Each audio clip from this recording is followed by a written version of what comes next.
ਵਾਹਿਗੁਰੂ ਜੀ ਕਾ ਖਾਲਸਾ ਵਾਹਿਗੁਰੂ ਜੀ ਕੀ ਫਤਿਹ। TV84 ਦੇ ਸਾਰੇ ਦਰਸ਼ਕ ਤੇ ਸਰੋਤੇ ਜਿਹੜੇ ਇਸ ਵਕਤ ਸਾਡੇ ਨਾਲ ਨਾਰਥ ਅਮਰੀਕਾ ਦੇ ਵਿੱਚੋਂ ਜੁੜੇ ਹੋਏ ਆ ਜਾਂ ਫਿਰ ਸੋਸ਼ਲ ਮੀਡੀਆ ਦੇ ਰਾਹੀਂ ਦੁਨੀਆ ਭਰ ਦੇ ਵਿੱਚ ਸਾਨੂੰ ਦੇਖ ਰਹੇ ਆ, ਮੈਂ ਅਮਰਵੀਰ ਸਿੰਘ ਅੱਜ ਇਸ ਗੁਫ਼ਤਗੂ ਪ੍ਰੋਗਰਾਮ ਦੇ ਵਿੱਚ ਆਪ ਸਭ ਦਾ ਤਹਿ ਦਿਲੋਂ ਸਵਾਗਤ ਕਰਦਾ। ਵਿਊਅਰਸ, ਅਸੀਂ 15 ਅਗਸਤ ਦਾ ਜਿਹੜਾ ਦਿਨ ਲੰਘਿਆ ਇਸ ਬਾਬਤ ਵਿਚਾਰ ਚਰਚਾ ਕੀਤੀ ਹੈ, ਜਿੱਥੇ ਇੱਕ ਪਾਸੇ ਆਜ਼ਾਦੀ ਦੇ ਜਸ਼ਨ ਮਨਾਏ ਗਏ ਨੇ, ਉੱਥੇ ਦੁਨੀਆ ਭਰ ਦੇ ਵਿੱਚ ਸਿੱਖਾਂ ਵੱਲੋਂ ਜਿਹੜੇ ਵਿਰੋਧ ਪ੍ਰਦਰਸ਼ਨ ਨੇ ਉਹ ਕੀਤੇ ਗਏ ਆ।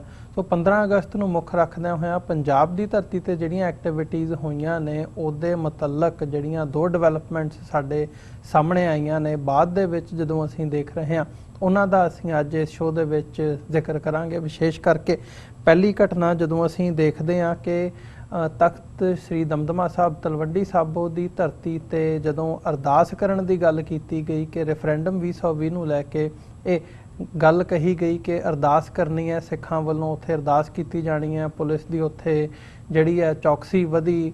ਪਰ ਉਹ ਸਾਰੇ ਪਾਰਟ ਨੂੰ ਜਦੋਂ ਬਾਅਦ ਦੇ ਵਿੱਚ ਗੱਲ ਸਾਹਮਣੇ ਆਈ ਕਿ ਸਿੱਖ ਨੌਜਵਾਨਾਂ ਵੱਲੋਂ ਇੱਕ ਵੀਡੀਓ ਬਣਾ ਕੇ ਇਹ ਦਾਅਵਾ ਕੀਤਾ ਗਿਆ ਕਿ ਜੀ ਅਰਦਾਸ ਅਸੀਂ ਕਰ ਦਿੱਤੀ ਹੈ ਰੈਫਰੈਂਡਮ 2020 ਦੇ ਹੱਕ ਦੇ ਵਿੱਚ। ਸੋ ਉਸ ਨੂੰ ਮੁੱਖ ਰੱਖਦਿਆਂ ਹੋਇਆਂ ਪੁਲਿਸ ਵੱਲੋਂ ਜਿਹੜਾ ਹੈ ਇੱਕ ਨੌਜਵਾਨ ਦੀ ਗ੍ਰਿਫਤਾਰੀ ਕੀਤੀ ਗਈ ਹੈ, ਜਿਨ੍ਹਾਂ ਦਾ ਨਾਂ ਨਿਰਮਲਜੀਤ ਸਿੰਘ ਸਾਹਮਣੇ ਆਇਆ, ਜੋ ਕਿ ਪੁਲਿਸ ਅਧਿਕਾਰੀਆਂ ਵੱਲੋਂ ਹੁਣ ਬਾਅਦ ਦੇ ਵਿੱਚ ਇਹ ਗੱਲ ਤਸਲੀਮ ਕੀਤੀ ਗਈ ਹੈ।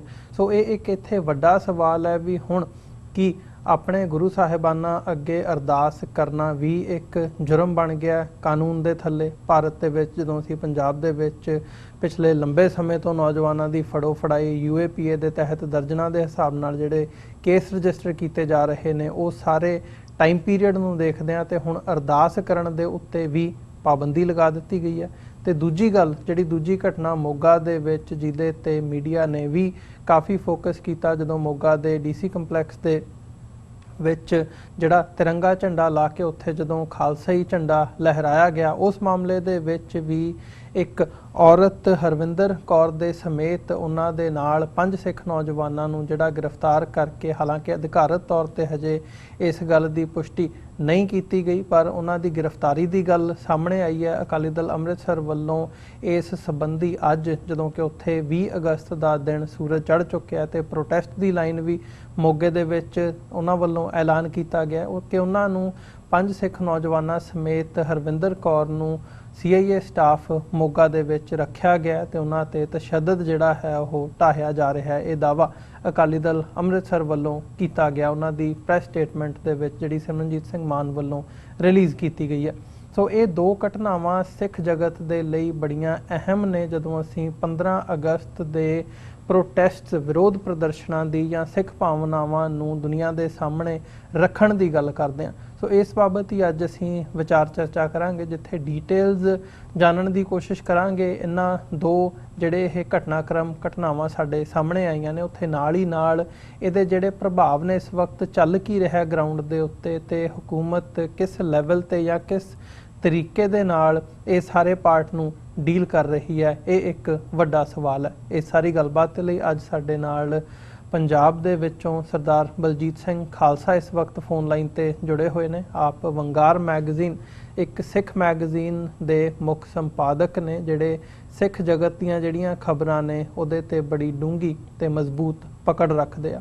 ਬਲਜੀਤ ਸਿੰਘ ਜੀ, ਤੁਹਾਡਾ ਸਵਾਗਤ ਹੈ। ਵਾਹਿਗੁਰੂ ਜੀ ਕਾ ਖਾਲਸਾ ਵਾਹਿਗੁਰੂ ਜੀ ਕੀ ਫਤਿਹ ਜੀ। ਧੰਨਵਾਦ ਵੀਰ ਜੀ। ਵਾਹਿਗੁਰੂ ਜੀ ਕਾ ਖਾਲਸਾ ਵਾਹਿਗੁਰੂ ਜੀ ਕੀ ਫਤਿਹ। ਸ਼ੁਰੂਆਤ ਕਰੀਏ ਜੀ, ਜਿਹੜੀ ਇਹ ਘਟਨਾ ਸਾਡੇ ਸਾਹਮਣੇ ਹੁਣ ਤਲਵੰਡੀ ਸਾਬੋ ਤਖਤ ਸਾਹਿਬ ਤੇ ਅਰਦਾਸ ਕਰਨ ਦੀ ਗੱਲ ਤੋਂ ਸਾਹਮਣੇ ਆਈ ਹੈ ਵੀ ਨੌਜਵਾਨ ਨੂੰ ਗ੍ਰਿਫਤਾਰ ਕਰ ਲਿਆ ਗਿਆ। ਪਹਿਲਾਂ 2 ਨੌਜਵਾਨਾਂ ਦੀ ਗ੍ਰਿਫਤਾਰੀ ਦੀ ਗੱਲ ਆਈ, ਫਿਰ ਹੋਇਆ ਨਹੀਂ ਜੀ, ਇੱਕ ਨੂੰ ਛੱਡ ਦਿੱਤਾ ਤੇ ਦੂਜੇ ਨੌਜਵਾਨ ਦਾ ਜਿਹਦਾ ਨਾਂ ਨਿਰਮਲਜੀਤ ਸਿੰਘ ਦੱਸਿਆ ਗਿਆ, ਅਧਿਕਾਰਤ ਤੌਰ ਤੇ ਪੁਸ਼ਟੀ ਕੀਤੀ ਗਈ ਹੈ। ਕਿਵੇਂ ਦੇਖਦੇ ਹੋ ਇਸ ਮਾਮਲੇ ਨੂੰ, ਜਿੱਥੇ ਮੈਂ ਡੀਟੇਲਸ ਜਾਣਨਾ ਚਾਹੂੰਗਾ ਇਸ ਘਟਨਾਕ੍ਰਮ ਦੀਆਂ। ਨਾਲ ਹੀ ਨਾਲ ਕੀ ਇਹ ਇੱਕ ਵੱਡਾ ਸਵਾਲ ਬਣ ਗਿਆ ਵੀ ਕੀ ਹੁਣ ਸਿੱਖ ਅਰਦਾਸ ਵੀ ਨਹੀਂ ਕਰ ਸਕਦੇ ਜਾਂ ਅਰਦਾਸ ਕਰਨ ਲਈ ਦੀ ਵੀ ਪਰਮਿਸ਼ਨ ਜਿਹੜੀ ਆ ਉਹ ਪ੍ਰਸ਼ਾਸਨ ਤੋਂ ਲੈਣੀ ਪੈਣੀ ਆ? ਹਾਂਜੀ ਬਿਲਕੁਲ ਜੀ। ਅਸਲ ਵਿੱਚ ਅਸੀਂ ਜੇ ਵੇਖੀਏ ਤੇ ਮੌਜੂਦਾ ਸਿਸਟਮ ਜਿਹੜਾ ਇਹ ਹਕੂਮਤ ਆ ਤੇ ਇਹਨੇ ਮੁਗਲ ਸ਼ਾਹੀ ਤੇ ਅੰਗਰੇਜ਼ ਸ਼ਾਹੀ ਜਿਹੜੀ ਉਹਨੂੰ ਵੀ ਪਿੱਛੇ ਛੱਡ ਦਿੱਤਾ ਜ਼ੁਲਮ ਦੇ ਵਿੱਚ, ਕਿਉਂਕਿ ਸਿੱਖ ਦਾ ਅਰਦਾਸ ਜਿਹੜੀ ਆ ਸਿੱਖ ਦੀ ਉਹ ਗੁਰੂ ਦੇ ਨਾਲ ਇੱਕ ਸਿੱਧਾ ਉਹਦਾ ਰਿਸ਼ਤਾ ਹੁੰਦਾ। ਇਹਦੇ ਵਿੱਚ ਕੋਈ ਕਿਸੇ ਤੀਜੀ ਧਿਰ ਦਾ ਜਿਹੜਾ ਕੋਈ ਨਾ ਦਖਲ ਹੁੰਦਾ ਤੇ ਨਾ ਉਹਦੇ ਤੇ ਕੋਈ ਜਿਹੜਾ ਹੁੰਦਾ। ਬਾਕੀ ਗੱਲ ਜਿਹੜੀ ਹੈ ਕਿ ਆਮ ਤੌਰ ਤੇ ਅਸੀਂ, ਕਿਉਂਕਿ ਅਰਦਾਸ ਤੋਂ ਬਾਅਦ ਦੋਹਰਾ ਪੜ੍ਹਨ ਦੀ ਜਿਹੜੀ ਆ ਰਵਾਇਤ ਆ ਸਿੱਖਾਂ ਦੇ ਵਿੱਚ, ਜਿਹੜੀ ਹੈ ਕਿ ਸੀਨਾ ਪਸੀਨਾ ਜਿਹੜੀ ਆ ਚੱਲੀ ਆ ਰਹੀ ਆ, ਇੱਕ ਪੰਥਕ ਰਵਾਇਤ ਹੈ ਜਿਹਦੇ ਵਿੱਚ ਰਾਜ ਕਰੇਗਾ ਖਾਲਸਾ ਕੀ ਰਹੇ ਨਾ ਕੋਈ। ਤੇ ਇਹ ਜਿਹੜੀ ਆ ਮੌਜੂਦਾ ਸਰਕਾਰ ਜਿਹੜੀ ਆ, ਇਹ ਜਿਸ ਤਰੀਕੇ ਦੇ ਨਾਲ, ਕਿਉਂਕਿ ਅਰਦਾਸ ਦੇ ਵਿੱਚ ਸਿੱਖਾਂ ਵੱਲੋਂ ਆਪਣੇ ਗੁਰੂ ਸਾਹਿਬ ਦੇ ਅੱਗੇ ਬਖਸ਼ਿਸ਼ ਲਈ ਬੇਨਤੀ ਕਰਨੀ ਜੀ ਕਿ ਇੱਕ ਤੜਪ ਜਿਹੜੀ ਆ ਕੌਮ ਦੇ ਅੰਦਰ ਆਜ਼ਾਦੀ ਦੀ, ਤੇ ਉਹਦੇ ਲਈ ਅਰਜ਼ ਕਰਨੀ, ਬੇਨਤੀ ਕਰਨੀ ਜਿਹੜੀ ਆ, ਉਹ ਵੀ ਹੁਣ ਇਸ ਹਕੂਮਤ ਨੇ, ਕਿਉਂਕਿ ਪੁਰਾਣੇ ਸਮਿਆਂ ਦੇ ਵਿੱਚ ਜਿਹੜਾ ਕਿ ਬਹੁਤ ਘੱਟ ਗਿਣਤੀ ਜਦੋਂ ਹੁੰਦੀ ਆ ਸਿੱਖਾਂ ਦੀ, ਬਹੁਤ ਘੱਟ ਉਹਨਾਂ ਕੋਲੇ ਸਾਧਨ ਹੁੰਦੇ ਨੇ, ਤੇ ਉਹਨਾਂ ਦਾ ਮੱਥਾ ਜਿਹੜਾ ਕਿ ਬਹੁਤ ਵੱਡੀ ਤਾਕਤਵਰ ਜਿਹੜੀ ਹਕੂਮਤ ਉਹਦੇ ਨਾਲ ਲੱਗਾ ਹੁੰਦਾ ਜੀ। ਤੇ ਉਸ ਵੇਲੇ ਸਿੱਖ ਗੁਰੂ ਦੇ ਸਨਮੁਖ ਹੋ ਕੇ ਜਿਹੜਾ ਕਿ ਆਤਮਿਕ ਸ਼ਕਤੀ ਲਈ, ਤਾਕਤ ਲਈ ਅਰਦਾਸ ਕਰਦਾ ਤਾਂ ਕਿ ਉਹ ਉਸ ਸਿਸਟਮ ਦੇ ਨਾਲ ਟੱਕਰ ਲੈ ਸਕੇ ਤੇ ਉਹਦੇ ਵਿੱਚੋਂ ਖਾਲਸੇ ਦਾ ਰਾਜ ਜਿਹੜਾ ਕਿ ਕੌਮੀ ਨਿਸ਼ਾਨਾ ਜਿਹੜਾ ਗੁਰੂ ਸਾਹਿਬ ਨੇ ਮਿੱਥ ਕੇ ਦਿੱਤਾ ਖਾਲਸੇ ਨੂੰ, ਤੇ ਉਹਦੀ ਪ੍ਰਾਪਤੀ ਲਈ ਗੁਰੂ ਸਾਹਿਬ ਦੇ ਸਨਮੁਖ ਜਿਹੜੀ ਹੈ ਕਿ ਅਰਦਾਸ ਕੀਤੀ ਜਾਵੇ। ਹੁਣ ਤੱਕ ਅਸੀਂ ਜਿਹੜਾ ਦੇਖਦੇ ਆ ਰਹੇ ਹਾਂ ਕਿ ਇੱਕ ਸਿੱਖ ਦੇ ਅਰਦਾਸ ਕਰਨ ਨੂੰ ਅਜੇ ਤੱਕ ਕਿਸੇ ਵੀ ਹਕੂਮਤ ਨੇ, ਨਾ ਮੁਗਲ ਹਕੂਮਤ ਨੇ ਤੇ ਨਾ ਅੰਗਰੇਜ਼ ਹਕੂਮਤ ਨੇ ਜੁਰਮ ਮੰਨਿਆ ਜੀ, ਜੁਰਮ ਮੰਨਿਆ, ਤੇ ਨਾ ਹੀ ਕਾਨੂੰਨ ਦੀ ਉਲੰਘਣਾ ਮੰਨ ਕੇ ਅਜਿਹੇ ਕਿਸ ਅਰਦਾਸ ਕਰਨ ਦੇ ਦੋਸ਼ ਦੇ ਵਿੱਚ ਜਿਹੜਾ ਕਿ ਅਸੀਂ ਇਤਿਹਾਸ ਦੇ ਵਿੱਚੋਂ ਦੇਖਦੇ ਹਾਂ ਕਿ ਕਿਸੇ ਸਿੱਖ ਨੂੰ ਗ੍ਰਿਫਤਾਰ ਕੀਤਾ ਗਿਆ ਹੋਵੇ। ਹਾਂ, ਅਰਦਾਸ ਤੋਂ ਬਾਅਦ ਜਦੋਂ ਸਿੱਖ ਸੰਘਰਸ਼ ਕਰਦੇ ਆ, ਲੜਦੇ ਆ ਹਕੂਮਤ ਦੇ ਨਾਲ, ਉਦੋਂ ਉਹਨਾਂ ਨੂੰ ਜਿਹੜਾ ਕਿ ਬਾਗੀ ਕਹਿ ਕੇ ਹਕੂਮਤ ਵੱਲੋਂ ਸਜ਼ਾਵਾਂ ਵੀ ਦਿੱਤੀਆਂ ਜਾਂਦੀਆਂ, ਅਸੀਂ ਇਤਿਹਾਸ ਵਿੱਚ ਪੜ੍ਹਦੇ ਹਾਂ ਜੀ, ਤੇ ਸਿੰਘਾਂ ਦੀਆਂ ਸ਼ਹੀਦੀਆਂ ਵੀ ਹੁੰਦੀਆਂ, ਗ੍ਰਿਫਤਾਰੀਆਂ ਵੀ ਹੁੰਦੀਆਂ। ਪਰ ਇਹ ਮਿਸਾਲ ਅੱਜ ਤੱਕ ਅਸੀਂ ਇਤਿਹਾਸ ਦੇ ਵਿੱਚੋਂ ਨਹੀਂ ਪੜ੍ਹੀ ਕਿ ਅਰਦਾਸ ਕਰਨ ਦੇ ਦੋਸ਼ ਦੇ ਵਿੱਚ ਹੀ ਕਿਸੇ ਸਿੱਖ ਨੂੰ ਜਿਹੜਾ ਕਿ ਦੇਸ਼ ਧਰੋਹੀ ਕਹਿ ਕੇ ਜਾਂ ਦੂਜਾ ਉਹਨੇ ਕਿ ਜੁਰਮ ਕੀਤਾ ਇਹ ਕਹਿ ਕੇ ਗ੍ਰਿਫਤਾਰ ਕੀਤਾ ਗਿਆ ਹੋਵੇ। ਤੇ ਇਸ ਲਈ ਇਹ ਜਿਹੜਾ ਕਿ ਮੌਜੂਦਾ ਹਕੂਮਤ ਜਿਹੜੀ ਆ ਕਿ ਲੋਕਤੰਤਰੀ ਹਕੂਮਤ ਅਖਵਾਉਂਦੀ ਆ। ਲੋਕਤੰਤਰ ਦਾ ਮਤਲਬ ਜਿਹੜਾ ਹੁੰਦਾ ਕਿ ਲੋਕਾਂ ਵੱਲੋਂ ਆਪਣੀ ਇੱਛਾ ਦੇ ਨਾਲ ਜਿਹੜਾ ਇੱਕ ਸਿਸਟਮ ਨੂੰ ਚੁਣਨਾ। ਤੇ ਜੇ ਅਸੀਂ ਵੇਖੀਏ ਤੇ ਰੈਫਰੈਂਡਮ 2020 ਦਾ ਜਿਹੜੇ ਵੀ ਇਹ ਵੀਰ ਜਿਹੜੇ ਮੁਹਿੰਮ ਚਲਾ ਰਹੇ ਨੇ ਜੀ, ਅਸਲ ਵਿੱਚ ਉਹ ਸਿਸਟਮ ਹੈ, ਉਹ ਵੀ ਇੱਕ ਲੋਕਤੰਤਰੀ ਆ, ਉਹ ਵੀ ਲੋਕਤੰਤਰੀ ਤਰੀਕੇ ਨਾਲ ਹੀ ਕਹਿ ਰਿਹਾ ਕਿ ਸਿੱਖਾਂ ਨੂੰ ਇਹ ਹੱਕ ਦਿੱਤਾ ਜਾਵੇ ਕਿ ਉਹ ਵੋਟਾਂ ਪਾ ਕੇ ਜਿਹੜਾ ਕਿ ਇਹ ਫੈਸਲਾ ਕਰ ਸਕਣ ਕਿ ਅਸੀਂ ਭਾਰਤ ਦੇ ਨਾਲ ਰਹਿਣਾ ਜਾਂ ਵੱਖ ਹੋਣਾ। ਤੇ ਹੁਣ ਇਹ ਸਿੱਖਾਂ ਦੇ ਇਹ ਫੈਸਲਾ ਕਰਨ ਦੇ ਹੱਕ ਤੇ ਜੇ ਪਾਬੰਦੀ ਲਾਈ ਜਾ ਰਹੀ ਆ ਤੇ ਇਸਨੂੰ ਅਸੀਂ ਲੋਕਤੰਤਰ ਕਹਿ ਕਿਵੇਂ ਸਕਦੇ ਹਾਂ? ਇਹ ਇੱਕ ਤਾਨਾਸ਼ਾਹੀ, ਇੱਕ ਡਿਕਟੇਟਰਸ਼ਿਪ ਹੈ ਜਿਹੜੀ ਕਿ ਜਿਹਦੇ ਧੱਕੇ ਦੇ ਨਾਲ ਸਿੱਖਾਂ ਨੂੰ ਕਿਹਾ ਜਾ ਰਿਹਾ ਕਿ ਤੁਹਾਨੂੰ ਇਸ ਸਿਸਟਮ ਦੇ ਵਿੱਚ ਜਿਹੜਾ ਕਿ ਗੁਲਾਮ ਬਣਾ ਕੇ ਹੀ ਰੱਖਣਾ, ਤੇ ਇਹਦੇ ਲਈ ਤੁਸੀਂ ਆਜ਼ਾਦੀ ਦੀ ਗੱਲ ਨਹੀਂ ਕਰ ਸਕਦੇ, ਆਪਣੀ ਜਿਹੜੀ ਆ ਕਿ ਸਵੈ ਨਿਰਣੇ ਦਾ ਹੱਕ ਜਿਹੜਾ ਉਹਦੀ ਗੱਲ ਨਹੀਂ ਕਰ ਸਕਦੇ, ਤੇ ਇੱਥੋਂ ਤੱਕ ਕਿ ਤੁਸੀਂ ਇਹਦੇ ਲਈ ਗੁਰੂ ਦੇ ਅੱਗੇ ਅਰਦਾਸ ਵੀ ਨਹੀਂ ਕਰ ਸਕਦੇ ਜੀ। ਤੇ ਇਹ ਸਪਸ਼ਟ ਆ ਕਿ ਸਿੱਖਾਂ ਦੀ ਸੰਘੀ ਜਿਹੜੀ ਆ ਕਿ ਘੁੱਟੀ ਜਾ ਰਹੀ ਆ, ਸਿੱਖਾਂ ਦੀ ਆਵਾਜ਼ ਜਿਹੜੀ ਆ ਉਹ ਬੰਦ ਕੀਤੀ ਜਾ ਰਹੀ ਆ। ਤੇ ਅਸੀਂ ਦੇਖਦੇ ਹਾਂ ਇਤਿਹਾਸ ਦੀਆਂ ਮਿਸਾਲਾਂ ਨੇ ਕਿ ਜਿਸ ਵੇਲੇ ਲਗਾਤਾਰ ਕਿਸੇ ਨੂੰ ਦਬਾਇਆ ਜਾਂਦਾ, ਅਸੀਂ ਪਾਣੀ ਦੀ ਮਿਸਾਲ ਜਿਹੜੀ ਆ ਕਿ ਪਾਣੀ ਦੀ ਭਾਪ ਜਿਹੜੀ ਆ ਉਹਨੂੰ ਵੀ ਦਬਾਉਣ ਦੀ ਲਗਾਤਾਰ ਕੋਸ਼ਿਸ਼ ਕੀਤੀ ਜਾਏ ਤੇ ਉਹਦਾ ਸਿੱਟਾ ਇੱਕ ਦਿਨ ਜਿਹੜਾ ਕਿ ਧਮਾਕੇ ਦੇ ਰੂਪ ਵਿੱਚ ਨਿਕਲਦਾ। ਤੇ ਇਹ ਅਸੀਂ ਕਹਿ ਸਕਦੇ ਹਾਂ ਕਿ ਜਿਹੜੀ ਹਕੂਮਤ ਆ ਉਹ ਇਸ ਤਰ੍ਹਾਂ ਦੀਆਂ ਗੈਰ ਕਾਨੂੰਨੀ ਪਾਬੰਦੀਆਂ ਸਿੱਖਾਂ ਦੇ ਉੱਤੇ ਲਾ ਕੇ ਅੱਗ ਦੇ ਨਾਲ ਖੇਡ ਰਹੀ ਹੈ, ਤੇ ਇਹ ਜਿਹੜਾ ਕਿ ਪੰਜਾਬ ਨੂੰ ਫਿਰ ਉਹਨਾਂ ਹਿੰਸਕ ਰਾਹਾਂ ਤੇ ਧੱਕਣ ਦੀ ਕੋਸ਼ਿਸ਼ ਕਰ ਰਹੀ ਆ। ਨਹੀਂ, ਇਹਦੇ ਵਿੱਚ ਜੇ ਅਸੀਂ ਇਹ ਗੱਲ ਦੇਖਣੀ ਹੋਵੇ, ਜਿੱਥੇ 15 ਅਗਸਤ ਨੂੰ ਮੁੱਖ ਰੱਖਦੇ ਅਸੀਂ ਗੱਲ ਕਰ ਰਹੇ ਹਾਂ, ਇਹਦੇ ਨਾਲ ਨਾਲ ਮੈਂ ਦੂਜੀ ਘਟਨਾ ਜਾਂ ਜਿਹੜੀ ਦੂਜੀ ਖਬਰ ਹੈ ਉਹਦਾ ਵੀ ਜ਼ਿਕਰ ਕਰਨਾ ਚਾਹੂੰਗਾ। ਮੋਗੇ ਦੇ ਵਿੱਚ ਜਿਹੜੀ ਵਾਪਰੀ ਹੈ ਤਿਰੰਗਾ ਝੰਡਾ ਲਾ ਕੇ ਉੱਥੇ ਖਾਲਸਾਈ ਝੰਡਾ ਝੁਲਾਉਣ ਦੀ, ਤੇ ਉਹਦੇ ਵਿੱਚ ਹੁਣ ਇੱਕ ਬੀਬੀ ਸਮੇਤ ਜਿਹੜਾ ਹੈ 5 ਸਿੱਖ ਨੌਜਵਾਨਾਂ ਦੀ ਗ੍ਰਿਫਤਾਰੀ ਦੀ ਗੱਲ ਸਾਡੇ ਸਾਹਮਣੇ ਆਈ ਹੈ।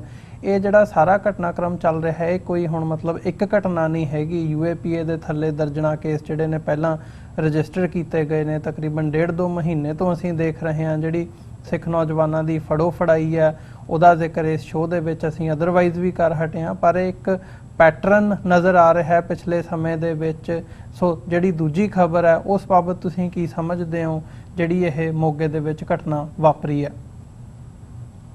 ਹਾਂ ਜੀ, ਦੇਖੋ ਅਸਲ ਵਿੱਚ ਜਿਹੜਾ ਕਿ ਉੱਥੇ ਕੰਪਲੈਕਸ ਦੇ ਉੱਪਰ ਝੰਡਾ ਚਲਾਉਣ ਦੀ ਜਿਹੜੀ ਵੀਡੀਓ ਸਾਹਮਣੇ ਆਈ ਆ, ਵਾਇਰਲ ਹੋਈ ਆ, ਉਹਦੇ ਵਿੱਚ 2 ਨੌਜਵਾਨ ਨਜ਼ਰ ਆ ਰਹੇ ਆ। ਕੋਈ ਵੀ ਲੜਕੀ ਉਹਦੇ ਵਿੱਚ ਨਹੀਂ ਆ, ਤੇ ਇਹਦੇ ਬਾਵਜੂਦ ਇੱਕ ਲੜਕੀ ਨੂੰ ਚੱਕ ਲੈਣਾ ਘਰ ਦੇ ਵਿੱਚੋਂ ਤੇ ਲਗਾਤਾਰ ਬਿਨਾਂ ਉਹਦੀ ਗ੍ਰਿਫਤਾਰੀ ਸ਼ੋਅ ਕੀਤੇ। ਕਿਉਂਕਿ ਜਦੋਂ ਗ੍ਰਿਫਤਾਰੀ ਸ਼ੋਅ ਕੀਤੀ ਜਾਂਦੀ ਹੈ ਤੇ 24 ਘੰਟੇ ਦੇ ਅੰਦਰ ਅੰਦਰ ਜਿਹੜਾ ਕਿ ਇੱਥੋਂ ਤੇ ਕਾਨੂੰਨ ਦੇ ਮੁਤਾਬਕ ਆ ਕੇ ਉਹਨੂੰ ਅਦਾਲਤ ਦੇ ਵਿੱਚ ਪੇਸ਼ ਕਰਨਾ ਜਿਹੜਾ ਜ਼ਰੂਰੀ ਹੁੰਦਾ। ਤੇ ਗ੍ਰਿਫਤਾਰੀ ਪੁਲਿਸ ਜਿਹੜੀ ਆ ਇਸ ਕਰਕੇ ਸ਼ੋਅ ਨਹੀਂ ਕਰਦੀ ਕਿ ਜਦੋਂ ਉਹਨੇ ਗੈਰ ਕਾਨੂੰਨੀ ਤਰੀਕੇ ਦੇ ਨਾਲ ਕਿਸੇ ਦੇ ਉੱਤੇ ਟਾਰਚਰ ਕਰਨਾ ਹੋਵੇ। ਤੇ ਇਹ ਸਿੱਧੀ ਤੇ ਸਪਸ਼ਟ ਗੱਲ ਹੈ ਕਿ ਜੇ ਉਹਨਾਂ ਦੀ ਗ੍ਰਿਫਤਾਰੀ ਜਿਹੜੀ ਹੈ ਸ਼ੋਅ ਨਹੀਂ ਕੀਤੀ ਜਾ ਰਹੀ, ਤੇ ਇਹਦਾ ਸਿੱਧਾ ਤੇ ਸਪਸ਼ਟ ਮਤਲਬ ਇਹੀ ਹੈ ਕਿ ਉਹਨਾਂ ਦੇ ਉੱਤੇ ਤਸ਼ੱਦਦ ਕੀਤਾ ਜਾ ਰਿਹਾ ਹੈ। ਤੇ ਇਹਦੇ ਲਈ ਇੱਕ ਰੋਸ ਜਿਹੜਾ ਕੌਮ ਦੇ ਅੰਦਰ ਉਹ ਪੈਦਾ ਹੋਣਾ ਕੁਦਰਤੀ ਵੀ ਆ ਤੇ ਜ਼ਰੂਰੀ ਵੀ ਆ। ਤੇ ਜਿਹੜਾ ਪ੍ਰੋਟੈਸਟ ਜਿਹੜਾ ਕਿ ਸ਼੍ਰੋਮਣੀ ਅਕਾਲੀ ਦਲ ਅੰਮ੍ਰਿਤਸਰ ਵੱਲੋਂ ਕੀਤਾ ਜਾ ਰਿਹਾ, ਇਹ ਇੱਕ ਕੁਦਰਤੀ ਕਦਮ ਆ। ਪਰ ਨੌਜਵਾਨਾਂ ਦੇ ਉੱਤੇ ਜਿਹੜਾ ਕਿ ਇਹ ਇਸ ਤਰੀਕੇ ਦੇ ਨਾਲ ਜਿਹੜਾ ਤਸ਼ੱਦਦ ਲੰਮੇ ਸਮੇਂ ਤੋਂ ਜਿਹੜਾ ਕੀਤਾ ਜਾ ਰਿਹਾ, ਆਮ ਤੌਰ ਤੇ ਨੌਜਵਾਨਾਂ ਦੀਆਂ ਲਿਸਟਾਂ ਜਿਹੜੀਆਂ ਕਿ NIA ਵੱਲੋਂ ਬਣਾਈਆਂ ਗਈਆਂ, ਸੋਸ਼ਲ ਮੀਡੀਆ ਦੇ ਉੱਤੇ ਜਿਹੜੇ ਵੀ ਨੌਜਵਾਨ ਪੰਥਕ ਹੱਕਾਂ ਦੀ ਹਿੱਤਾਂ ਦੀ ਗੱਲ ਕਰਦੇ ਆ, ਉਹਨਾਂ ਦਾ ਜਿਹੜਾ ਕਿ ਰਿਕਾਰਡ ਜਿਹੜਾ ਉਹ ਥਾਣਿਆਂ ਤੋਂ ਮੰਗਵਾਇਆ ਗਿਆ। ਥਾਣਿਆਂ ਦੇ ਵਿੱਚ ਬੁਲਾ ਕੇ ਉਹਨਾਂ ਨੌਜਵਾਨਾਂ ਨੂੰ ਉਹਨਾਂ ਦੇ ਫਿੰਗਰਪ੍ਰਿੰਟ ਲਏ ਗਏ, ਉਹਨਾਂ ਦੀਆਂ ਕਈ ਕੋਨਾਂ ਤੋਂ ਫੋਟੋਆਂ ਖਿੱਚੀਆਂ ਗਈਆਂ, ਉਹਨਾਂ ਦੇ ਡਾਕੂਮੈਂਟਸ, ਉਹਨਾਂ ਦੇ ਆਧਾਰ ਕਾਰਡ ਜਿਹੜੇ ਆ ਉਹ ਲੈ ਗਏ, ਉਹਨਾਂ ਦੀਆਂ ਬੈਂਕ ਡਿਟੇਲ ਜਿਹੜੀਆਂ ਨੇ ਉਹ ਲਈਆਂ ਗਈਆਂ। ਤੇ ਇਸ ਤਰੀਕੇ ਦੇ ਨਾਲ ਉਹਨਾਂ ਦੇ ਕਿ ਰਿਸ਼ਤੇਦਾਰਾਂ ਦੇ ਐਡਰੈਸ, ਉਹਨਾਂ ਦੇ ਫੋਨ ਨੰਬਰ ਉਹ ਸਾਰੇ ਉੱਥੇ ਲਿਖੇ ਗਏ।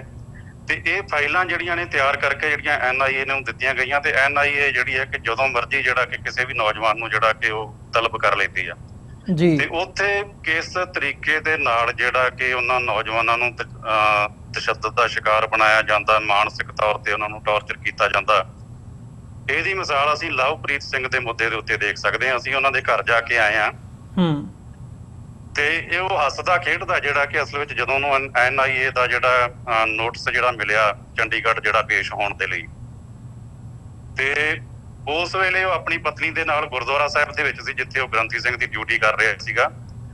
ਤੇ ਉਹਦੇ ਪਿੰਡ ਦੇ ਵਿੱਚ ਜਦੋਂ ਕਿ ਪੁਲਿਸ ਉਹ ਨੋਟਿਸ ਲੈ ਕੇ ਆਈ ਕਿ ਇਹਨੇ ਚੰਡੀਗੜ੍ਹ ਜਿਹੜਾ ਜਾ ਕੇ ਉੱਥੇ ਪੇਸ਼ ਹੋਣਾ, ਤੇ ਉਹਨਾਂ ਨੇ ਫੋਨ ਦੇ ਉੱਤੇ ਪਰਿਵਾਰ ਵਾਲਿਆਂ ਨੇ ਜਦੋਂ ਉਹਨੂੰ ਜਾਣਕਾਰੀ ਦਿੱਤੀ, ਤੇ ਉਹਨੇ ਜ਼ਿਆਦਾ ਇਹਨੂੰ ਸੀਰੀਅਸ ਨਹੀਂ ਲਿਆ, ਕਿਉਂਕਿ ਆਮ ਤੌਰ ਤੇ ਜਿਹੜਾ ਜਿਹਦੇ ਮਨ ਦੇ ਵਿੱਚ ਇਹ ਹੋਵੇ ਕਿ ਮੈਂ ਕੁਝ ਗਲਤ ਨਹੀਂ ਕੀਤਾ, ਉਹਨੂੰ ਡਰ ਵੀ ਕੋਈ ਨਹੀਂ ਹੁੰਦਾ। ਤੇ ਉਹ ਉੱਥੋਂ ਆਪਣਾ ਜਿੱਥੇ ਡਿਊਟੀ ਕਰਦਾ ਸੀ, ਹਾਲਾਂਕਿ ਉਹ ਪਰਿਵਾਰ ਦੇ ਮੈਂਬਰਾਂ ਨੇ ਕਿਹਾ ਕਿ ਆਪਾਂ ਜੇ ਜਾਣਾ ਤੇ ਨਾਲ ਆਪਾਂ ਪਿੰਡ ਦੇ ਵਿੱਚੋਂ ਲੈ ਜਾਂਦੇ ਹਾਂ ਸਰਪੰਚ ਨੂੰ ਜਾਂ ਪੰਚਾਇਤ ਨੂੰ, ਤੇ ਉਹਨੇ ਕਿਹਾ ਨਹੀਂ ਕੋਈ ਗੱਲ ਨਹੀਂ, ਮੈਂ ਜਿਹੜਾ ਇਕੱਲਾ ਹੀ ਉੱਥੇ ਜਾ ਆਉਣਾ, ਤੁਸੀਂ ਜਿਹੜੀ ਇਹਦੀ ਚਿੰਤਾ ਨਾ ਕਰੋ। ਤੇ ਉਹ ਹੱਸਦਾ ਖੇਡਦਾ ਜਿਹੜਾ ਕਿ ਗਿਆ, ਕਿਉਂਕਿ ਲਾਕਡਾਊਨ ਚੱਲ ਰਹੇ ਹੋਣ ਕਰਕੇ ਬੱਸਾਂ ਜਿਹੜੀਆਂ ਨੇ ਉਹ ਬੇਸ਼ੱਕ ਥੋੜੀਆਂ ਬਹੁਤੀਆਂ ਚੱਲ ਰਹੀਆਂ ਨੇ, ਪਰ ਸਵਾਰੀਆਂ ਉਹਨਾਂ ਦੇ ਵਿੱਚ ਬਹੁਤ ਘੱਟ ਹੁੰਦੀਆਂ ਨੇ। ਉਹ ਵੀਡੀਓ ਆਪਣੀ ਜਿਹੜੀ ਹੈ ਕਿ ਬਣਾ ਕੇ ਆਪਣੇ ਪਰਿਵਾਰਕ ਮੈਂਬਰਾਂ ਨੂੰ ਜਿਹੜੀ ਆ ਉਹ ਭੇਜਦਾ ਰਿਹਾ ਕਿ ਦੇਖੋ ਮੈਂ ਬੱਸ ਦੇ ਵਿੱਚ ਇਕੱਲਾ ਹੀ ਹਾਂ ਜੀ। ਤੇ 9 ਵਜੇ ਜਿਹੜਾ ਕਿ ਉਹ NIA ਦਾ ਜਿਹੜਾ ਹੈਡਕੁਆਟਰ ਹੈ ਉੱਥੇ ਚੰਡੀਗੜ੍ਹ ਦੇ ਵਿੱਚ, ਉੱਥੇ ਪਹੁੰਚ ਗਿਆ। ਉੱਥੇ ਜਾ ਕੇ ਉਹਨੇ ਆਪਣੇ ਪਿਤਾ ਨੂੰ ਫੋਨ ਕੀਤਾ ਕਿ ਹੁਣ ਜਿਹੜਾ ਕਿ ਮੈਂ ਉਹ ਦਫ਼ਤਰ ਦੇ ਅੰਦਰ ਜਾ ਰਿਹਾ, ਇਸ ਲਈ ਹੁਣ ਮੇਰੀ ਗੱਲ ਤੁਹਾਡੇ ਨਾਲ ਨਹੀਂ ਹੋਣੀ, ਹੁਣ ਮੈਨੂੰ ਫੋਨ ਨਾ ਕਰਨਾ। ਪਰ ਜਦੋਂ ਕਾਫੀ ਲੰਮਾ ਸਮਾਂ ਜਿਹੜਾ ਉਹਦਾ ਕੋਈ ਮੈਸੇਜ ਨਹੀਂ ਆਇਆ, ਫਿਰ ਪਰਿਵਾਰਕ ਮੈਂਬਰ ਜਿਹੜਾ ਕਿ ਉਹਦੇ ਫੋਨ ਦੇ ਉੱਤੇ ਲਗਾਤਾਰ ਜਿਹੜਾ ਕਿ ਕਾਲ ਕਰਦੇ ਰਹੇ, ਤੇ ਫੋਨ ਅੱਗੋਂ ਅਟੈਂਡ ਨਹੀਂ ਕੀਤਾ ਗਿਆ। ਫਿਰ ਸ਼ਾਮ ਜਿਹੜਾ ਕਿ 7 ਵਜੇ ਦੇ ਨੇੜੇ ਤੇੜੇ ਉਹ ਫੋਨ ਆਪਣੇ ਪਿਤਾ ਨੂੰ ਕਰਦਾ ਤੇ ਸਿਰਫ ਇੰਨੀ ਗੱਲ ਕਹਿੰਦਾ ਕਿ ਮੈਂ ਹੁਣ ਲੇਟ ਹੋ ਗਿਆ, ਮੈਂ ਕੱਲ ਆਵਾਂਗਾ, ਤੇ ਕਹਿ ਕੇ ਫੋਨ ਕੱਟ ਦਿੱਤਾ ਜਾਂਦਾ ਜੀ। ਉਸ ਤੋਂ ਬਾਅਦ ਜਿਹੜਾ ਕਿ ਫੋਨ ਸਵਿਚ ਆਫ ਆਉਣਾ ਸ਼ੁਰੂ ਹੋ ਜਾਂਦਾ। ਉਹ ਲਗਾਤਾਰ ਪਰਿਵਾਰਕ ਮੈਂਬਰ ਫੋਨ ਕਰਦੇ ਰਹਿੰਦੇ, ਫੋਨ ਅਟੈਂਡ ਨਹੀਂ ਕੀਤਾ ਜਾਂਦਾ ਤੇ ਉਹ ਕੋਸ਼ਿਸ਼ ਕਰਦੇ ਰਹਿੰਦੇ ਲਗਾਤਾਰ ਜਿਹੜੇ ਪਰਿਵਾਰਕ ਮੈਂਬਰ। ਜੀ। ਫਿਰ ਉਸ ਤੋਂ ਬਾਅਦ ਅਗਲੇ ਦਿਨ, ਕਿਉਂਕਿ ਉਹਨੇ ਕਿਹਾ ਸੀ ਮੈਂ ਕੱਲ ਆਵਾਂਗਾ, ਤੇ ਉਹਦੀ ਉਡੀਕ ਜਿਹੜੀ ਹੈ ਪਰਿਵਾਰਕ ਮੈਂਬਰ ਸਾਰੇ ਕਰਦੇ ਰਹੇ। ਜਦੋਂ ਦੁਪਹਿਰ ਤੱਕ ਉਹ ਨਹੀਂ ਆਇਆ ਤੇ ਫਿਰ ਉਹ ਇਕੱਠੇ ਹੋ ਕੇ ਜਿਹੜਾ ਕਿ ਥਾਣੇ ਦੇ ਵਿੱਚ ਗਏ, ਜਿਹੜਾ ਜਿੱਥੋਂ ਕਿਉਂਕਿ ਮੈਸੇਜ ਉਹ ਦੇ ਕੇ ਗਏ ਸੀਗੇ ਪੁਲਿਸ ਵਾਲੇ, ਤੇ ਉਹਨਾਂ ਨੂੰ ਕਿਹਾ ਕਿ ਤੁਸੀਂ NIA ਦਾ ਆਫਿਸ ਜਿੱਥੋਂ ਦਾ ਮੈਸੇਜ ਤੁਸੀਂ ਲੈ ਕੇ ਆਏ ਸੀ ਉੱਥੇ ਫੋਨ ਕਰਕੇ ਪਤਾ ਕਰੋ। ਤੇ ਉਸ ਥਾਣੇਦਾਰ ਦਾ ਜਿਹੜਾ ਜਵਾਬ ਸੀ ਕਿ ਮੈਂ ਉੱਥੇ ਫੋਨ ਨਹੀਂ ਕਰ ਸਕਦਾ, ਤੁਹਾਨੂੰ ਮੈਂ ਨੰਬਰ ਉਸ ਅਫਸਰ ਦਾ ਦੇ ਦਿੰਦਾ, ਤੁਸੀਂ ਆਪੇ ਫੋਨ ਕਰ ਲਓ। ਕਿੰਨਾ ਜਿਹੜਾ ਕਿ NIA ਇੱਕ ਸੈਂਟਰ ਦੀ ਏਜੰਸੀ ਹੈ ਜਿਹੜੀ ਹੈ ਕਿ ਉਹਦਾ ਛਾਪਾ, ਉਹਦਾ ਦਾਪਾ ਕਿੰਨਾ ਪੰਜਾਬ ਪੁਲਿਸ ਦੇ ਅਫਸਰਾਂ ਦੇ ਉੱਤੇ ਕਿ ਜਿਹਦਾ ਮੈਸੇਜ ਲੈ ਕੇ ਉਹ ਜਾ ਰਹੇ ਆ ਇੱਕ ਨੌਜਵਾਨ ਨੂੰ ਦੇਣ ਲਈ ਵੀ ਉੱਥੇ ਜਾ ਕੇ ਤੂੰ NIA ਦੇ ਆਫਿਸ ਪੇਸ਼ ਹੋਣਾ, ਤੇ ਜਿਸ ਵੇਲੇ ਪਰਿਵਾਰਕ ਮੈਂਬਰ ਜਾ ਰਹੇ ਆ ਕਿ ਉੱਥੋਂ ਪਤਾ ਕਰਕੇ ਦੱਸੇ ਵੀ ਉਹ ਨੌਜਵਾਨ ਵਾਪਸ ਕਿਉਂ ਨਹੀਂ ਆਇਆ, ਤੇ ਉਹ ਪੁਲਿਸ ਅਫਸਰ ਜਿਹੜਾ ਕਿ ਉਹ ਉੱਥੇ ਫੋਨ ਖੁਦ ਨਹੀਂ ਕਰ ਰਿਹਾ, ਕਹਿੰਦਾ ਕਿ ਮੈਂ ਤੁਹਾਨੂੰ ਨੰਬਰ ਦੇ ਦਿੰਦਾ, ਤੁਸੀਂ ਆਪੇ ਫੋਨ ਕਰ ਲਓ। ਪਰਿਵਾਰਕ ਮੈਂਬਰ ਜਿਹੜਾ ਕਿ ਉਹ ਦਿੱਤੇ ਹੋਏ ਨੰਬਰ ਦੇ ਉੱਤੇ ਫੋਨ ਕਰਦੇ ਰਹਿੰਦੇ ਆ, ਫੋਨ ਅੱਗੋਂ ਅਟੈਂਡ ਨਹੀਂ ਕੀਤਾ ਜਾਂਦਾ। ਤੇ ਇਹ ਕਰਦੇ ਜਿਹੜਾ ਕਿ ਤਕਰੀਬਨ ਸ਼ਾਮ ਪੈ ਗਈ। ਫਿਰ ਉਹਨਾਂ ਨੇ ਸਲਾਹ ਕੀਤੀ ਕਿ ਆਪਾਂ ਉੱਥੇ ਜਾ ਕੇ ਚੰਡੀਗੜ੍ਹ ਜਾ ਕੇ ਪਤਾ ਕਰਦੇ ਹਾਂ। ਤੇ ਉਹ ਸਰਪੰਚ ਜਿਹੜਾ ਸੀ ਉਹਨੇ ਕਿਹਾ ਕਿ ਇਸ ਵੇਲੇ ਹੁਣ ਆਪਾਂ ਜਦੋਂ ਤੱਕ ਚੰਡੀਗੜ੍ਹ ਜਾਣਾ ਤੇ ਉਦੋਂ ਤੱਕ ਸਰਕਾਰੀ ਦਫ਼ਤਰ ਜਿਹੜੇ ਆ ਬੰਦ ਹੋ ਜਾਣੇ ਆ ਤੇ ਜਾਣ ਦਾ ਕੋਈ ਫਾਇਦਾ ਨਹੀਂ ਹੋਣਾ, ਤੇ ਆਪਾਂ ਕੱਲ ਦਾ ਪ੍ਰੋਗਰਾਮ ਰੱਖਦੇ, ਕੱਲ ਆਪਾਂ ਜਾਵਾਂਗੇ। ਤੇ ਇਹ ਸਾਰਾ ਕੁਝ ਚੱਲ ਰਿਹਾ ਸੀਗਾ ਕਿ ਰਾਤ ਦੇ ਟਾਈਮ ਜਿਹੜਾ ਕਿ ਉਸ ਥਾਣੇ ਦੇ ਵਿੱਚੋਂ ਪਿੰਡ ਦੇ ਸਰਪੰਚ ਨੂੰ ਲਗਾਤਾਰ ਫੋਨ ਕੀਤਾ ਜਾਂਦਾ, ਉਹ ਅਟੈਂਡ ਨਹੀਂ ਅਸਲ ਵਿੱਚ ਕਰ ਸਕਿਆ। ਤੇ ਸਵੇਰੇ ਉਹਨੂੰ ਦੱਸਿਆ ਜਾਂਦਾ ਕਿ ਤੁਹਾਡੇ ਪਿੰਡ ਦਾ ਜਿਹੜਾ ਮੁੰਡਾ ਲਵਪ੍ਰੀਤ ਸਿੰਘ ਆ ਕਿ ਉਹਨੇ ਸੁਸਾਈਡ ਕਰ ਲਿਆ। ਤੇ ਫਿਰ ਜਿਹੜੀ ਆ ਕਿ ਉੱਥੋਂ ਜਾ ਕੇ ਡੈਡ ਬੋਡੀ ਉਹਦੀ ਲਿਆਂਦੀ ਜਾਂਦੀ ਆ, ਤੇ ਉਹਦੇ ਜਿਹੜਾ ਕਿ ਡੈਡ ਬੋਡੀ ਉਹਨਾਂ ਨੂੰ ਦੇਣ ਦੇ ਵਿੱਚ ਇੰਨੀ ਜ਼ਿਆਦਾ ਜਿਹੜੀ ਖਾਨਾਪੂਰੀ ਕੀਤੀ ਜਾਂਦੀ ਹੈ ਕਿ ਸ਼ਾਮ ਪੈ ਜਾਵੇ। ਉਦੋਂ ਤੱਕ ਜਿਹੜਾ ਕਿ ਉਹ ਕਿਤੇ ਵੀ ਜਿਹੜੀ ਹੈ ਇਹਦੀ ਕਣਸੋਹ ਤੱਕ ਜਿਹੜੀ ਹੈ ਕਿ ਉਹ ਬਾਹਰ ਨਾ ਨਿਕਲ ਸਕੇ ਜਦੋਂ ਤੱਕ ਉਹਦਾ ਸੰਸਕਾਰ ਨਹੀਂ ਹੋ ਜਾਂਦਾ। ਤੇ ਰਾਤ ਦੇ ਸਮੇਂ ਜਿਹੜਾ ਕਿ 9:30 ਵਜੇ ਪਿੰਡ ਦੇ ਵਿੱਚ ਉਹਦੀ ਡੈਡ ਬੋਡੀ ਲਿਆ ਕੇ ਉਹਦਾ ਸੰਸਕਾਰ ਪੁਲਿਸ ਦੇ ਪਹਿਰੇ ਦੇ ਵਿੱਚ ਕਰਵਾਇਆ ਜਾਂਦਾ। 4 ਚੁਫੇਰੇ ਰਾਹ ਜਿਹੜੇ ਆ ਉਹ ਪੁਲਿਸ ਸੰਭਾਲ ਲੈਂਦੀ ਹੈ। ਤੇ ਸੰਸਕਾਰ ਦੇ ਟਾਈਮ ਤੇ ਜਿਹੜਾ ਕਿ ਲੜਕੇ ਦਾ ਚਾਚਾ ਜਿਹੜਾ, ਕਿਉਂਕਿ ਲੜਕੇ ਦੇ ਪਿਤਾ ਨੇ ਕਿਹਾ ਕਿ ਮੈਨੂੰ ਤੇ ਜਦੋਂ ਇਹਨਾਂ ਨੇ ਦੱਸਿਆ ਕਿ ਉਹਦੀ ਡੈਥ ਹੋ ਗਈ ਆ ਤੇ ਮੇਰੀਆਂ ਅੱਖਾਂ ਅੱਗੇ ਤੇ ਹਨੇਰਾ ਛਾ ਗਿਆ ਤੇ ਮੈਨੂੰ ਕੋਈ ਪਤਾ ਨਹੀਂ, ਜਿਵੇਂ ਇੱਕਦਮ ਹੀ ਦਿਨ ਦੇ ਵਿੱਚ ਜਿਹੜੀ ਹੈ ਕਿ ਰਾਤ ਪੈ ਜਾਂਦੀ ਆ ਤੇ ਮੈਨੂੰ ਕੋਈ ਪਤਾ ਨਹੀਂ ਆ। ਉਹ ਲੜਕੇ ਦੇ ਚਾਚੇ ਨੇ ਜਿਹੜਾ ਕਿ ਉਸਦੇ ਸਰੀਰ ਦੇ ਉੱਤੇ, ਉਹਦੀ ਡੈਡ ਬੋਡੀ ਦੇ ਉੱਤੇ ਸੱਟਾਂ ਦੇ ਨਿਸ਼ਾਨ ਜਿਹੜੇ ਆ ਕਿ ਨੋਟ ਕੀਤੇ ਤੇ ਨੀਲ ਪਏ ਹੋਏ ਆਪਣਾ ਗੁਪਤ ਅੰਗਾਂ ਵਾਲੀ ਜਗ੍ਹਾ ਦੇ ਉੱਤੇ। ਤੇ ਇੱਥੋਂ ਜਿਹੜਾ ਇਹ ਲੱਗਦਾ ਸੀ ਕਿ ਉਹਦੇ ਉੱਤੇ ਸਿਰਫ ਮਾਨਸਿਕ ਤਸ਼ੱਦਦ ਨਹੀਂ, ਸਰੀਰਕ ਤਸ਼ੱਦਦ ਵੀ ਕੀਤਾ ਗਿਆ। ਤੇ ਪਤਾ ਨਹੀਂ ਕਿਸ ਤਰੀਕੇ ਦਾ ਪ੍ਰੈਸ਼ਰ ਜਿਹੜਾ ਕਿ ਉਹਦੇ ਉੱਤੇ ਪਾਇਆ ਗਿਆ ਤੇ ਉਹਨੇ ਆਤਮ ਹੱਤਿਆ ਕੀਤੀ ਜਾਂ ਉਹਦਾ ਕਤਲ ਕੀਤਾ ਗਿਆ। ਅਸਲ ਵਿੱਚ ਇਹ ਸਿੱਧਾ ਕਤਲ ਸਰਕਾਰ ਵੱਲੋਂ ਕੀਤਾ ਗਿਆ ਕਤਲ, ਤੇ ਜਿਹਦੇ ਵਿੱਚ ਪੰਥਕ ਜਥੇਬੰਦੀਆਂ ਨੂੰ ਭਿਣਕ ਪੈਣ ਤੋਂ ਪਹਿਲਾਂ ਰਾਤ ਦੇ ਹਨੇਰੇ ਦੇ ਵਿੱਚ ਉਹਦਾ ਸੰਸਕਾਰ ਕਰਵਾਇਆ ਗਿਆ ਜੀ। ਤੇ ਇਹ ਇਸ ਤਰੀਕੇ ਦੇ ਨਾਲ ਨੌਜਵਾਨਾਂ ਦੇ ਉੱਤੇ ਲੰਮਾ ਸਮੇਂ ਤੋਂ ਜਿਹੜਾ ਕਿ ਚੱਲ ਰਿਹਾ, ਉਹਨਾਂ ਨੂੰ ਥਾਣਿਆਂ ਦੇ ਵਿੱਚ ਬੁਲਾ ਕੇ, ਉਹਨਾਂ ਦੇ ਪਰਿਵਾਰਾਂ ਨੂੰ ਬੁਲਾ ਕੇ ਜਲੀਲ ਕੀਤਾ ਜਾ ਰਿਹਾ। ਉਹਨਾਂ ਦੇ ਮੋਬਾਈਲ ਫੋਨ, ਹਾਲਾਂਕਿ ਜੇ ਅਸੀਂ ਕਾਨੂੰਨ ਦੇ ਮੁਤਾਬਕ ਦੇਖੀਏ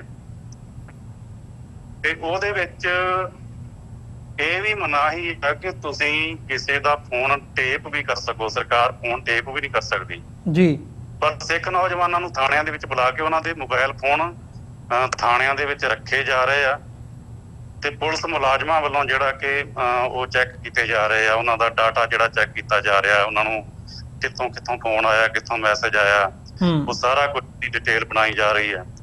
ਕਿਉਂਕਿ ਇੱਕ ਨੌਜਵਾਨ ਨੂੰ ਥਾਣੇ ਦੇ ਵਿੱਚ ਲਿਜਾ ਕੇ ਉਹਦੇ ਨਾਲ, ਉਹਦੇ ਸੰਪਰਕ ਵਿੱਚ ਜਿੰਨੇ ਵੀ ਹੋਰ ਨੌਜਵਾਨ ਨੇ, ਉਹਨਾਂ ਸਾਰਿਆਂ ਦੀ ਜਿਹੜੀ ਹੈ ਕਿ ਫੋਨ ਨੰਬਰ ਨੋਟ ਕੀਤੇ ਜਾਂਦੇ। ਫਿਰ ਉਸ ਤੋਂ ਬਾਅਦ ਉਸ ਲਿਸਟ ਦੇ ਆਧਾਰ ਤੇ ਬਾਕੀ ਨੌਜਵਾਨਾਂ ਨੂੰ ਵੀ ਥਾਣੇ ਦੇ ਵਿੱਚ ਬੁਲਾਇਆ ਜਾ ਰਿਹਾ। ਤੇ ਇਹ ਸਾਰੀ ਖੇਡ ਜਿਹੜੀ ਹੈ ਇਹ ਸਿੱਖ ਨੌਜਵਾਨਾਂ ਦੇ ਅੰਦਰ ਇੱਕ ਦਹਿਸ਼ਤ ਤੇ ਡਰ ਪੈਦਾ ਕਰਨ ਦੇ ਲਈ ਜਿਹੜੀ ਖੇਡੀ ਜਾ ਰਹੀ ਹੈ ਕਿ ਨੌਜਵਾਨਾਂ ਨੂੰ ਇੰਨਾ ਡਰਾ ਦਿੱਤਾ ਜਾਵੇ ਜੀ ਕਿ ਉਹ ਸੰਘਰਸ਼ ਕਰਨ ਦੀ ਗੱਲ ਤੇ ਦੂਰ ਆ, ਉਹ ਆਪਣੇ ਕੌਮੀ ਹੱਕਾਂ ਬਾਰੇ ਸੋਸ਼ਲ ਮੀਡੀਆ ਦੇ ਉੱਤੇ ਗੱਲ ਵੀ ਨਾ ਕਰ ਸਕਣ। ਤੇ ਅਸੀਂ ਸਮਝਦੇ ਹਾਂ ਕਿ ਇਹ ਜਿਹੜੀ ਮੋਗੇ ਦੇ ਵਿੱਚ ਝੰਡਾ ਚਲਾਉਣ ਦੀ ਜਿਹੜੀ ਆ ਕਿ ਘਟਨਾ ਵਾਪਰੀ ਆ, ਇਹ ਸਿੱਖ ਨੌਜਵਾਨੀ ਦਾ ਇੱਕ ਪ੍ਰਤੀਕਰਮ ਅਸੀਂ ਕਹਿ ਸਕਦੇ ਹਾਂ, ਜਿਹੜੀ ਸਰਕਾਰੀ ਦਹਿਸ਼ਤ ਦਾ ਜਵਾਬ ਦੇਣ ਦੇ ਲਈ ਨੌਜਵਾਨਾਂ ਵੱਲੋਂ ਕੀਤੀ ਗਈ ਹੋਵੇ। ਤੇ ਇਹਦੇ ਵਿੱਚ ਵੀ ਹੁਣ ਜਿਹੜਾ ਕਿ ਜਿਸ ਤਰੀਕੇ ਦੇ ਨਾਲ ਸਰਕਾਰ ਵੱਲੋਂ ਕੀਤਾ ਜਾ ਰਿਹਾ ਕਿ ਉਹ ਵੀਡੀਓ ਦੇ ਵਿੱਚ ਵੀ ਕਿਸੇ ਲੜਕੀ ਨੂੰ ਨਹੀਂ ਵੇਖਿਆ ਗਿਆ, ਇਹਦੇ ਬਾਵਜੂਦ ਜੇ ਇੱਕ ਲੜਕੀ ਨੂੰ ਲਗਾਤਾਰ ਉੱਥੋਂ ਘਰ ਦੇ ਵਿੱਚੋਂ ਚੱਕ ਕੇ ਬਿਨਾਂ ਉਹਦੀ ਗ੍ਰਿਫਤਾਰੀ ਸ਼ੋਅ ਕੀਤੇ ਉਹਨੂੰ ਥਾਣੇ ਦੇ ਵਿੱਚ ਰੱਖਿਆ ਗਿਆ। ਤੇ ਇਹ ਅਸੀਂ ਸਮਝਦੇ ਹਾਂ ਕਿ ਇੱਕ ਬਹੁਤ ਵੱਡਾ ਗੈਰ ਕਾਨੂੰਨੀ ਤੇ ਸਰਕਾਰੀ ਤਸ਼ੱਦਦ ਦੀ ਇੱਕ ਮੂੰਹ ਬੋਲਦੀ ਜਿਹੜੀ ਆ ਤਸਵੀਰ ਆ। ਤੇ ਇਹਦਾ ਵਿਰੋਧ ਜਿਹੜਾ ਕਿ ਕੌਮ ਵੱਲੋਂ ਹੋਣਾ ਕੁਦਰਤੀ ਆ, ਪਰ ਇਹ ਵੀ ਕਿਹਾ ਜਾ ਸਕਦਾ ਹੈ ਕਿ ਇਸ ਤਰ੍ਹਾਂ ਦੀ ਸਰਕਾਰੀ ਗੁੰਡਾਗਰਦੀ ਜਿਹੜੀ ਆ ਉਹਦੇ ਸਿੱਟੇ ਜਿਹੜੇ ਆ ਕਿ ਬਹੁਤ ਹੀ ਖਤਰਨਾਕ ਜਿਹੜੇ ਆ ਉਹ ਨਿਕਲਣਗੇ। ਜੀ ਬਿਲਕੁਲ, ਇਹ ਆਉਣ ਵਾਲੇ ਸਮੇਂ ਦੇ ਵਿੱਚ ਵੀ ਅਸੀਂ ਕੋਸ਼ਿਸ਼ ਕਰਾਂਗੇ ਕਿ ਜਿਹੜੀਆਂ ਹੋਰ ਡਿਵੈਲਪਮੈਂਟਸ ਇਸ ਸਾਰੇ ਇਸ਼ੂ ਦੇ ਉੱਤੇ ਹੁੰਦੀਆਂ ਨੇ ਉਹਦੇ ਤੇ ਸਾਡੇ ਦਰਸ਼ਕਾਂ ਦੇ ਨਾਲ ਸਾਂਝ ਪਾ ਸਕੀਏ। ਸੋ ਅੱਜ ਦੇ ਸ਼ੋਅ ਦੇ ਵਿੱਚ ਸਮਾਂ ਨਹੀਂ ਇਜਾਜ਼ਤ ਦਿੰਦਾ, ਗੱਲਬਾਤ ਨੂੰ ਹੋਰ ਅੱਗੇ ਤੋਰੀਏ। ਬਹੁਤ ਬਹੁਤ ਧੰਨਵਾਦ ਤੁਹਾਡਾ, ਤੁਸੀਂ ਸਮਾਂ ਕੱਢਿਆ ਤੇ ਵਿਚਾਰਾਂ ਦੀ ਸਾਂਝ ਸਾਡੇ ਨਾਲ ਪਾਈ ਹੈ। ਫਤਿਹ ਦੀ ਸਾਂਝ ਪਾਈ ਹੈ ਜੀ ਅੰਤ ਦੇ ਵਿੱਚ। ਵਾਹਿਗੁਰੂ ਜੀ ਕਾ ਖਾਲਸਾ, ਵਾਹਿਗੁਰੂ ਜੀ ਕੀ ਫਤਿਹ ਜੀ। ਵਾਹਿਗੁਰੂ ਜੀ ਕਾ ਖਾਲਸਾ, ਵਾਹਿਗੁਰੂ ਜੀ ਕੀ ਫਤਿਹ। ਵਿਊਅਰਸ, ਉਮੀਦ ਕਰਦੇ ਹਾਂ ਜਿਹੜੀ ਅੱਜ ਦੀ ਸਾਡੀ ਇਹ ਗੱਲਬਾਤ ਸੀ ਤੁਹਾਨੂੰ ਜ਼ਰੂਰ ਪਸੰਦ ਆਈ ਹੋਵੇਗੀ। ਸੋ ਜਿਹੜਾ ਇਹ ਸਾਰਾ ਘਟਨਾਕ੍ਰਮ ਚੱਲ ਰਿਹਾ ਹੈ, ਇਹਦੀਆਂ ਜਿਹੜੀਆਂ ਆਉਣ ਵਾਲੇ ਸਮੇਂ ਦੇ ਵਿੱਚ ਹੋਰ ਡਿਵੈਲਪਮੈਂਟਸ ਹੋਣਗੀਆਂ ਉਹ ਵੀ ਲੈ ਕੇ ਤੁਹਾਡੀ ਕਚਹਿਰੀ ਦੇ ਵਿੱਚ ਹਾਜ਼ਰ ਹੁੰਦੇ ਰਹਾਂਗੇ। ਸੋ ਅੱਜ ਦੇ ਸ਼ੋਅ ਦੇ ਵਿੱਚ ਇੱਥੇ ਹੀ ਇਜਾਜ਼ਤ ਚਾਹਾਂਗੇ। ਜਾਂਦੇ ਜਾਂਦੇ ਮੈਂ ਬੇਨਤੀ ਜ਼ਰੂਰ ਕਰਨੀ ਚਾਹੂੰਗਾ ਕਿ ਇਸ ਪਲੇਟਫਾਰਮ ਨੂੰ TV84 ਨੂੰ ਅੱਗੇ ਵਧਾਉਣ ਦੇ ਲਈ ਤੁਹਾਡੀ ਸਹਾਇਤਾ ਦੀ ਸਾਨੂੰ ਲੋੜ ਹੈ। TV84 ਨੂੰ ਡੋਨੇਟ ਕਰਨ ਦੇ ਲਈ ਤੁਸੀਂ ਸਾਡੀ ਵੈਬਸਾਈਟ www.tv84.tv ਤੇ ਜਾ ਕੇ ਸਾਨੂੰ ਡੋਨੇਟ ਕਰ ਸਕਦੇ ਹੋ ਤੇ ਮੰਥਲੀ ਡੋਨੇਸ਼ਨਸ ਦੇ ਲਈ ਪਲੈਜ ਕਰ ਸਕਦੇ ਹੋ। ਚੈੱਕ ਰਾਹੀਂ ਡੋਨੇਸ਼ਨਸ ਭੇਜਣ ਦੇ ਲਈ TV84 ਦੇ ਨਾਂ ਦਾ ਚੈੱਕ ਬਣਾ ਕੇ ਤੁਸੀਂ ਸਾਨੂੰ ਸਾਡੇ ਐਡਰੈਸ ਤੇ ਮੇਲ ਕਰ ਸਕਦੇ ਹੋ। 3601 37th ਐਵਨਿਊ, ਲੌਂਗ ਆਈਲੈਂਡ ਸਿਟੀ, ਨਿਊਯਾਰਕ 11101। ਵੈਬਸਾਈਟ ਫਿਰ ਦੱਸਦੇ ਹਾਂ ਇੱਕ ਵਾਰ www.tv84.tv। ਇਸੇ ਦੇ ਨਾਲ ਵਿਊਅਰਸ, ਅੱਜ ਦੇ ਇਸ ਪ੍ਰੋਗਰਾਮ ਦੇ ਵਿੱਚ ਇੱਥੇ ਹੀ ਇਜਾਜ਼ਤ ਚਾਹਾਂਗੇ। ਦੁਬਾਰਾ ਫਿਰ ਕੱਲ੍ਹ ਨੂੰ ਤੁਹਾਡੇ ਨਾਲ ਮੁਲਾਕਾਤ ਹੋਵੇਗੀ। ਇਜਾਜ਼ਤ ਦਿਓ ਜੀ। ਵਾਹਿਗੁਰੂ ਜੀ ਕਾ ਖਾਲਸਾ, ਵਾਹਿਗੁਰੂ ਜੀ ਕੀ ਫਤਿਹ।